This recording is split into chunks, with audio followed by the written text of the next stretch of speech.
Hey, all eyes are on early tomorrow morning, but our attention right now is outside those gusty winds. Yeah, very intense winds outside. We've seen the power outages number fluctuate up and down. Let me give you the latest numbers on those here at this moment. We're going to keep this updated. I'll have updates on this through the overnight hours as well, but we've seen the numbers jump up, and then at times they've jumped back down. Gregg County, for example, now up to 2,000. In the last hour, Smith County was up to 2,000, now back down to 1,000. Just these numbers are going to vary, all because of the intense wind that we continue to see. The flags, yeah, they continue. That's our picture from Longview looking downtown. A sustained south wind right now at 24. 74 is the temperature, but the wind gusts that we've seen today between 35 to 45. These are the peak gusts that we've had observed, and a lot of this has occurred in the last couple of hours. Let me show you how the wind gusts are going to play out through the rest of tonight. We're really not going to see much change. 25, 35, maybe even some brief 40-mile-an-hour gusts. And then as the storms move in,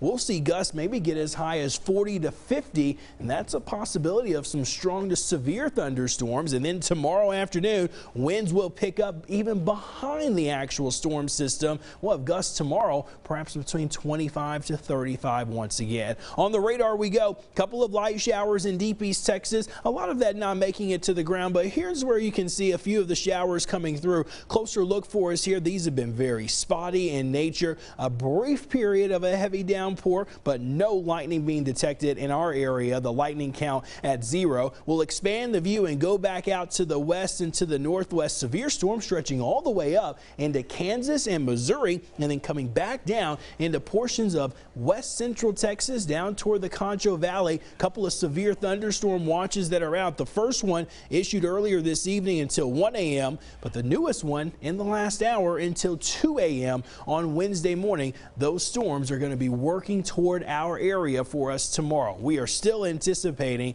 damaging wind gusts and isolated tornado or two to be our top concerns here. The wind energy is just so impressive, and the dynamics associated with this storm support the potential of wind gusts or a tornado to develop. Not a guarantee, though. It's just possible. We have the conditions that are favorable for that to occur. Let's look at Futurecast. Here's midnight tonight.